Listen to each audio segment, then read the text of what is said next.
What a brave girl. She could have died. Something had to be done.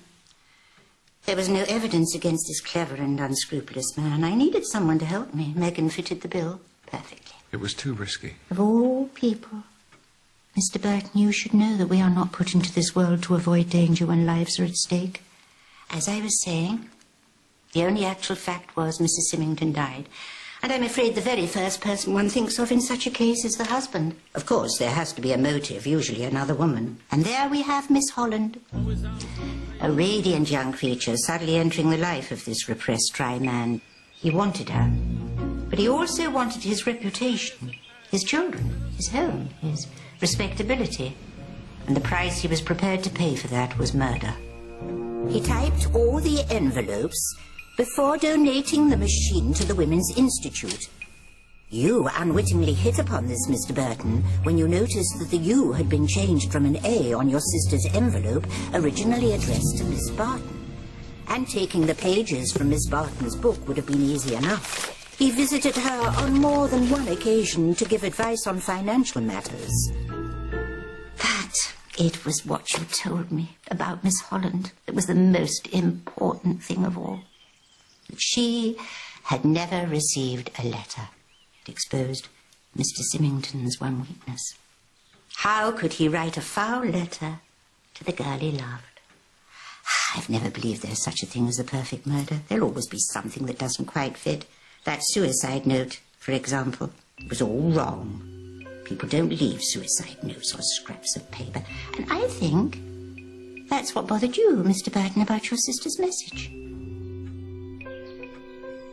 If Owen rings up, I can't go on Tuesday, but could manage Wednesday or Thursday.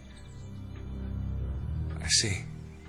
Mr. Symington must have come across such a message from his wife, saw its possibilities, and kept it for when the time came. Finally, he decided to stage the real thing on the servant's day off. Before going to work, he put cyanide in the cachet his wife would have taken for her neuralgia. Then he'd have got back to the empty house at the same time as Miss Holland and the boys. He put a little cyanide in his wife's glass to make it look like suicide, planted the note, and threw the poison pen letter in the grate. But what he didn't know was that little Agnes had in fact come home early after a quarrel with her young man. She stood at the window waiting for her young man to come and make it up. And she saw something? On the contrary, she saw nothing. What's the point?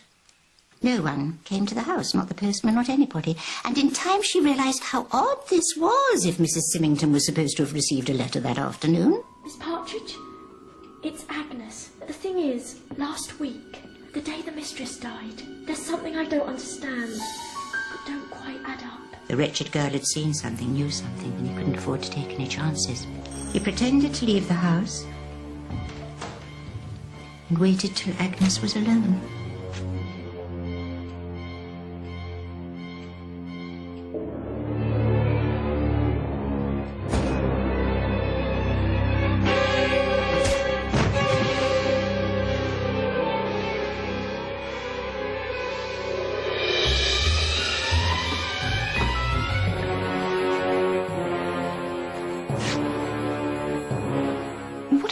Amy, the police actually saw her write the letter. Amy Griffith has been in love with Mr. Symington all her life.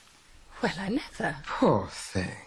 Then the gossip began about Elsie Holland, and Amy would have seen her as a designing minx, quite unworthy of her beloved Dickie. Why not one more anonymous letter and frighten the girl away?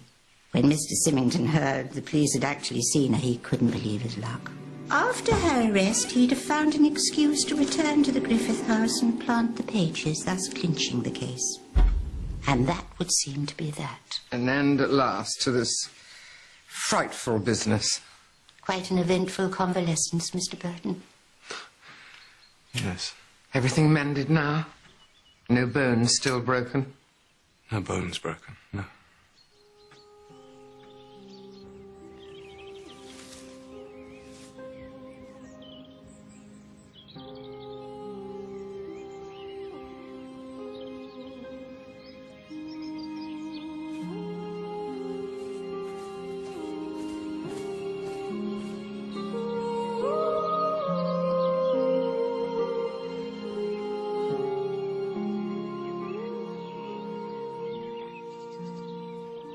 The Symington boys start school next term. Probably for the best. Children are very resilient. More than their elders, I often think. Your sister intends staying, I gather. For a while, yes. See if she might take to being a doctor's wife. Somehow I doubt it. Love makes us do the strangest things. And you, Mr. Burton, what about you? I'm going away. To do what? Do you know I haven't a clue? I expect I'll find something. Perhaps what you're looking for is right here under your nose. She doesn't want me, Miss Marple.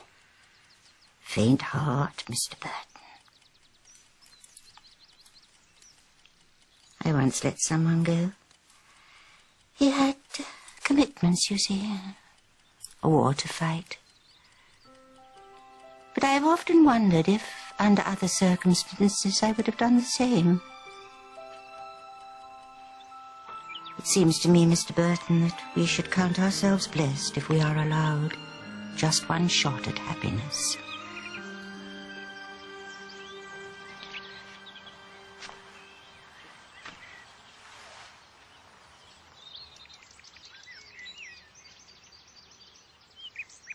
Thanks for pulling me out of the oven. It's all right. I don't suppose you've changed your mind. No? Because I'm absolutely sure, you see. Quite certain that to look after you, to make you happy and keep you from harm, is now the purpose of my life.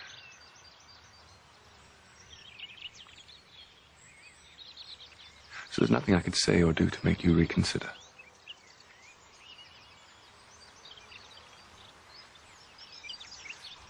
Not even this?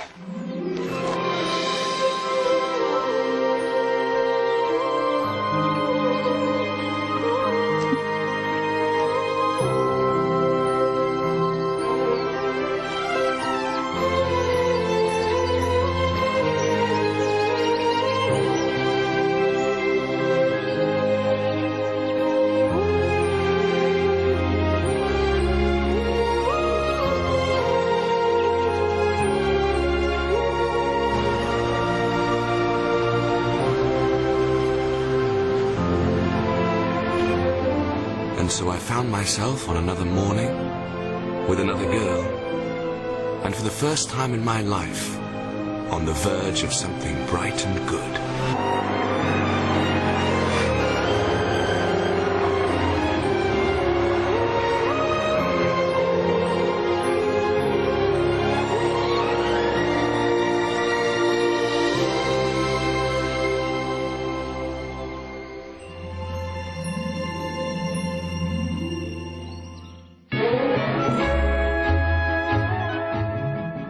Geraldine McCune returns as Miss Marple and teams up with Tommy and Tuppence Bereford by the pricking of my thumbs next Sunday at 9.